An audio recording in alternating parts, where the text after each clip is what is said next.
সৈয়দনা আদম পৃথিবীতে আসলেন, এসে থাকতে শুরু করলেন। দিন গড়িয়ে রাত আসে, মাস গড়িয়ে বছর আসে, বছর যায় বছর আসে। ঠিক 940 বছর পর মালাকুল মাউত আদম আলাইহিস সালামের কাছে আসলেন। বললেন, আনা মালাকুল মাউত উকিলা বিকুম, আপনাদের জন্য আল্লাহ আমাকে বানিয়েছে রূহ কবজ করতে। ও আদম, আবুল বাশার, পৃথিবীর প্রথম মানব, প্রথম নবী, আপনার সময় শেষ, রেডি হন। কি হন?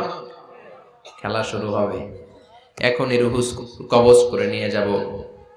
সৈয়দনা আদম বলে, এখন আসছো কেন? আমার আরো 60 বছর বাকি আছে। মালাকুল মাউত বলে, না, আপনি রূহের জগতে আল্লাহর কাছে আপনার সন্তান দাউদকে কয় বছর দিয়েছিলেন? 60 বছর। এজন্য 940 বছর আপনার জন্য লেখা। আমি এখন আপনার রূহ কবজ করতে চাই। সৈয়দনা আদম বলে, আমি মানি না, আমি কাউরে দেই নাই। 60 বছর আমি দেই নাই, আমি আরো বাঁচবো, আমি আরো বাঁচবো, 60 বছর আমি বাঁচবো, আমি দেইতেই নাই। মিয়া যাও। মালাকুল মাউত আল্লাহর যে বলে আল্লাহ দেয় নাই বলে, আসলে ভুলে গেছে। আসলে আফাতুল ইলমি আন-নিসিয়ান, মানুষ ভুলে যায়, মানুষ বড্ড ভুলে যায়। আমরা অনেক সময় খাইয়াও কই খাই নাই। অনেক কিছু আপনি দিছিলেন কিন্তু ভুলে যাই, গলার নিচ দিয়ে নামার পরে কই তুমি কিচ্ছু দেও নাই। আছে না নাই? নাসিয়া আদম ফানাসিয়া বানু, আদম আলাইহিস সালাম ভুলে গেছেন, তাই আমরাও ভুল করি, ঠিক কি না? এজন্য আমাদের নেতারাও বলে এটা দেব ওটা দেব, নির্বাচনের পর সব ভুলে যায়। আছে না নাই? ওই যে আদম আলাইহিস সালাম ভুলছে, আমরাও ভুলে যাই। ওনাদের দোষ কি? ভুলে যায়, বেমালুম ভুলে যায়। আল্লাহ বললেন, মালাকুল মাউত আর জোরাজুরি করো না। 940 নয়, ঠিক 1000 বছর পরে আদমের কাছে যাবা। আমি আমার আদমের ভাগ্যে এই জিনিসটাই রেখে দিয়েছিলাম রে মালাকুল মাউত। আমি আগ থেকে এটাই রেখেছি, আমি জানতাম সে ভুলে যাবে। চিল্লায় এখন সুবহানাল্লাহ। তার মানে পৃথিবীর সবচাইতে লম্বা মানুষ, 60 হাত লম্বা, এত শক্তিশালী আদম আলাইহিস সালাম শ্রীলঙ্কাতে প্রথম নেমেছিলেন। এক লাফ দিলে আধা মাইল চলে যাইতেন। সুবহানাল্লাহ। কি লম্বা মানুষ! আদম আলাইহিস সালাম চলে গেলেন। ওনার পরের নবী ইদ্রিস আলাইহিস সালাম, উনি মরে নাই। ইদ্রিস আলাইহিস সালাম মরছে, কে বলছে? উনিও মরেছেন। তবে ওনার মৃত্যুর আজীব এক ঘটনা আছে, অনেক লম্বা কথা। এক ফেরেশতার সাথে ওনার বন্ধুত্ব হয়েছিল। বলেছিলেন, আমি আকাশ দেখতে চাই, আল্লাহর কাছে অনুমতি চাই। আল্লাহ বলল, ঠিক আছে, ইদ্রিসকে আকাশে ঘুরাও। প্রথম আকাশে ঘুরলেন, দ্বিতীয় আকাশে ঘুরলেন, তৃতীয় আকাশে ঘুরলেন, চতুর্থ আকাশে ঘুরলেন। ইন দ্য মিন টাইম চতুর্থ আসমানে মালাকুল মাউত পৃথিবীর দিকে নেমে আসছিল। ওই ফেরেশতা বলে, মালাকুল মাউত আপনি কই যান? মালাকুল মাউত বলে, একটু আগে আল্লাহ ফরমান জারি করেছে, চতুর্থ আসমানে আমার নবী ইদ্রিসের রূহ কবজ করো। সুবহানাল্লাহ। আমি বললাম, আল্লাহ আপনার পাঠানো নবী সৈয়দনা ইদ্রিস থাকে দুনিয়ায়, চতুর্থ আসমানে পামু কই? আল্লাহ কয়, কথা নাই, দৌড় দে। আমি দৌড় দিলাম, এসে দেখি ইদ্রিস আলাইহিস সালাম এখানে রেডি। সুবহানাল্লাহ। ওয়া রাফা'নাহু মাকানান আলিয়্যা। ইদ্রিস আলাইহিস সালামের রূহ কবজ দুনিয়ায় হয় নাই, চতুর্থ আকাশের মধ্যে হয়েছে। একটু চিৎকার করে পড়বেন সুবহানাল্লাহ। এরপরে সুলাইমান আলাইহিস সালাম, উনি তো মরে নাই, মরছে। উনি জিন চালাইতো, উনিও মরবে। শক্তিশালী একজন নবী ছিল। উনি মালাকুল মাউতকে বলেছিলেন, মালাকুল মাউত আমার মৃত্যুর সুয়াইয়া, সামান্য কিছু আগে আমারে বইলো, আমার একটা কাজ আছে। মালাকুল মাউত মৃত্যুর কিছু সময় আগে এসে বলল, সুলাইমান টাইম ইজ আপ, সময় শেষ, অল্প কিছু সময় বাকি, কি করবেন করেন। সাইয়েদনা সুলাইমান জিনদেরকে ডাকলো, ও জিনেরা, বিশাল একটা প্রজেক্ট আছে, প্রজেক্টে কাজ শুরু করো। আর কিছু জিনকে বলল, চারদিকে গ্লাস ফিটিং করা একটা রুম বানাও। সাইয়েদনা সুলাইমান আলাইহিস সালাম গ্লাস ফিটিং করা রুমের ভেতরে ঢুকলেন। এই রুমে ঢুকার দরজা নাই, হাতে একটা লাঠি নিলেন। কি নিলেন? লাঠির মধ্যে ভর করে দাঁড়িয়ে রইলেন আর জিনদের দিকে তাকিয়ে রইলেন। জিনেরা এত বদমাশ ছিল, সাইয়েদনা সুলাইমান দাঁড়িয়ে না থাকলে কাজ করতো না। ছিল ফাঁকিবাজ। কি ছিল? দাঁড়ায় না থাকলে আজও লোকজন কাজ করতে চায় না, ঠিক কিনা? মালিক দাঁড়ায় থাকলে ঠিকই কাজ হয়ে যায়। সুলাইমান আলাইহিস সালাম লাঠির মধ্যে ভর দিয়ে দাঁড়িয়ে রইলেন আর বললেন, কাজ করো। জিনেরাও কাজ শুরু করলো। ওদিকে মালাকুল মাউত এসে বলে, ও সুলাইমান সময় তো শেষ। সুলাইমান বলে, সমস্যা নাই, রূহ কবজ করে। উনি লাঠির মধ্যে ভর দিয়ে দাঁড়িয়ে রইলেন। গ্লাস ফিটিং করা রুমের ভিতরে কোরআন সাক্ষী। মালাকুল মাউত ওইভাবে লাঠিতে ভর দেওয়া অবস্থায়, দাঁড়ানো অবস্থায় সাইয়েদনা সুলাইমান আলাইহিস সালামের রূহ কবজ করে নিলেন।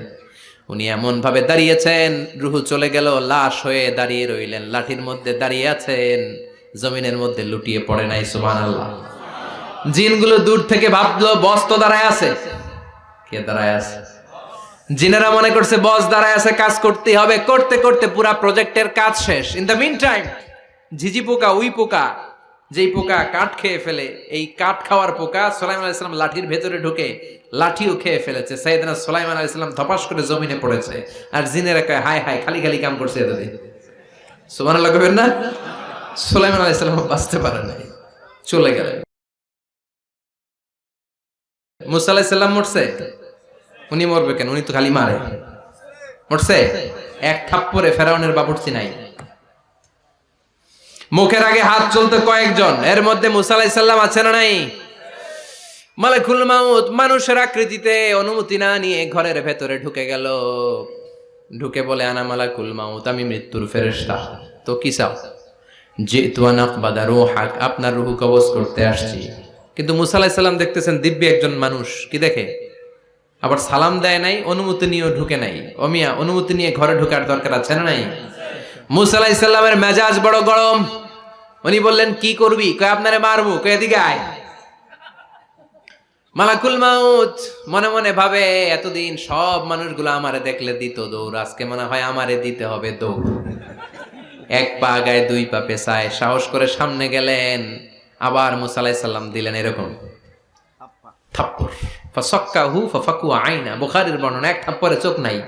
ঠিকই মালাকুল মাউত দৌড়, এক দৌড়ে আল্লাহর কাছে। আল্লাহ বললেন রাখো, এটা মুসা আলাইহিস সালাম, তার মেজাজ বড্ড গরম, আমাকে কথা বলতে হবে। আল্লাহ বললেন মুসা, বুখারীর বর্ণনা, গরুর পিঠের উপর হাত রেখে দাও। রাখা হলো। তোমার হাতের নিচে গরুর যত পশম, প্রত্যেক পশমের বিনিময়ে এক এক বছর করে হায়াত বাড়িয়ে দিলাম।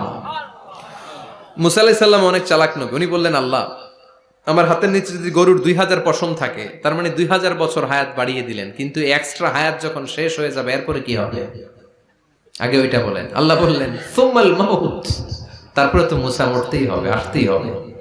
সাইয়েদনা মুসা আলাইহিস সালাম বললেন ফাল আনা, তাহলে আর দেরির দরকার নাই, এখনই আমি আপনার কাছে চলে যেতে চাই। মালাকুল মাউত মুসা আলাইহিস সালামের রূহ নিয়ে উড়াল দিলেন। সুবহানাল্লাহ। বাঁচতে পারছে? বিশ্বনবী মরে নাই, উনি ইন্তেকাল করেছেন। চিল্লায় এখন ঠিক কিনা? ইন্তেকালের আগে বিশ্বনবী প্রচন্ড অসুস্থ হলেন। মা আয়েশারে ডেকে বললেন, আয়েশা মনে হয় আমি বাঁচব না। ওই যে খায়বার বিজয়ের দিন, খায়বার দুর্গ বিজয় করার পরে এক ইহুদি মহিলা আমার দাওয়াত দিয়েছিল। ওই দাওয়াত খেতে যাওয়ার পরে গোশতের মধ্যে বিষ মাখানো হয়েছিল রে আয়েশা। ওই বিষ মাখানো খাসির গোশত খেয়ে যে ব্যথা আমার পেটে উঠেছিল, আজ আবার সেই ব্যথা উঠেছে। বিশ্বনবী ওই বিষ খাওয়ানো গোশতের কারণে ইন্তেকাল করেছেন। তার মানে বিশ্বনবী শাহীদ। জামা আল্লাহু বাইনা নবুওয়া ওয়া শাহাদা, আল্লাহ বিশ্বনবীকে শুধু নবী বানায় নাই, শহীদ হিসেবে কবুল করেছে। সুবহানাল্লাহ কইবেন না? প্রচন্ড অসুস্থ, উনি ছাড়া মসজিদে নববীতে কেউ ইমামতি করার সাহস পায় না। বিশ্বনবী বললেন আবু বকর তুমি যাও, আবু বকরও যায় না। বিশ্বনবী বললেন পানি আনো। বিশ্বনবী পানি দিয়ে ওযু করলেন। ওযু করে কয়েকজন সাহাবীকে ধরে উঠতে চাইলেন, আবার ধপাস করে বেহুশ হয়ে পড়ে যায়।